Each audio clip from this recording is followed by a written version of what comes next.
দ্বিতীয় পাঠ, শিরকে আসগরের পরিচয়, আলামত ও পরিণতি নিয়ে আলোচনা। শিরকে আসগর বা ছোট শিরকের পরিচয়। শিরকে আকবর নয় এমন যেসব কথা বা কাজকে শরীয়তের সুস্পষ্ট প্রমাণ দ্বারা শিরক বলে নামকরণ করা হয়েছে, অর্থাৎ এমন সব কথা বা কাজ যার মাধ্যমে বাহ্যিকভাবে আল্লাহর সাথে গায়রুল্লাহ অর্থাৎ আল্লাহ ছাড়া অন্য কাউকে সমান করে নেওয়া হয়েছে বলে প্রতীয়মান হয়, যদিও এই সমান করাটা কর্তা ব্যক্তির উদ্দেশ্যে নয়।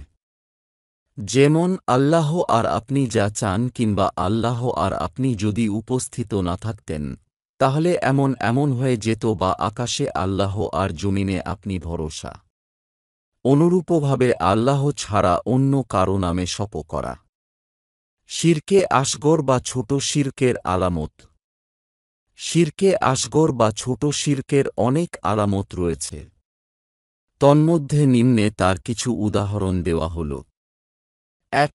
মানুষকে দেখানো বা খুশি করার জন্য আল্লাহর ইবাদত করা।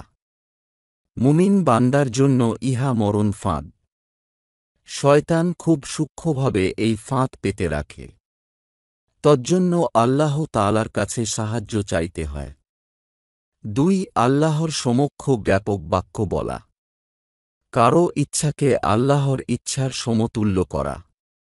যেমন আল্লাহ ও আপনি যা চান, বা আল্লাহর ইচ্ছায় ও আপনার ইচ্ছায় এমনটি হয়েছে। ৩. আল্লাহর নাম ছাড়া পিতামাতা, সন্তানাদি, আগুন, মাটি ইত্যাদির নামে শপথ করা। ৪. আব্দুর রাসূল, গোলাম রাসূল, আব্দুন নাবী ইত্যাদি নাম রাখা। ৫. কুনজর হতে রক্ষার জন্য শিশুদের কপালে কালো টিপ, গলায় তাবিজ ও হাতে বন্ধন দেওয়া। আবার ক্ষেতের ফসলকে রক্ষার জন্য মাটির পাত্রে প্রলেপ বা কাকাতুয়া রাখা। ৬. কোনো ওষুধকে আল্লাহর রহমতে উপকারী না বলে বরং সরাসরি উপকারী বলা। যেমন নাপা ট্যাবলেট জ্বর আরোগ্যকারী। ৭. কোনো কাজ সমাধা করার ক্ষেত্রে সম্পূর্ণরূপে আল্লাহর উপর ভরসা না করে বরং কোনো মানুষের উপর ভরসা করা। যেমন এই কাজে আপনি আমার একমাত্র ভরসা। ৮. অশুভ লক্ষণ, অযাত্রা বা অমঙ্গলে বিশ্বাস করা। ৯. ভবিষ্যৎবাণী বা ভাগ্যবক্তা অর্থাৎ জ্যোতিষীর কথা বিশ্বাস করা। ১০. কাউকে শাহানশাহ বলা। শিরকে আসগর বা ছোট শিরকের পরিণতি।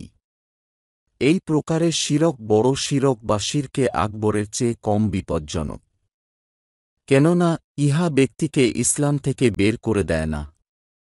তাই এই প্রকার শিরকে লিপ্ত ব্যক্তি তওবা করে তা হতে মুক্ত না হয়ে মৃত্যুবরণ করলে আল্লাহ চাইলে তাকে নিজ গুণে ক্ষমা করে দিতে পারেন, বা রাসূলুল্লাহ সাল্লাল্লাহু আলাইহি ওয়াসাল্লাম এর সাফায়াতের মাধ্যমে মুক্তি পেতে পারেন। নতুবা সে ব্যক্তি অপরাধের মাত্রা অনুযায়ী নির্দিষ্ট সময়ের জন্য জাহান্নামে প্রবেশ করে পরে রাসূলুল্লাহ সাল্লাল্লাহু আলাইহি ওয়াসাল্লাম মুমিন বান্দা বা ফেরেশতাদের সুপারিশের মাধ্যমে জান্নাতে যাবে।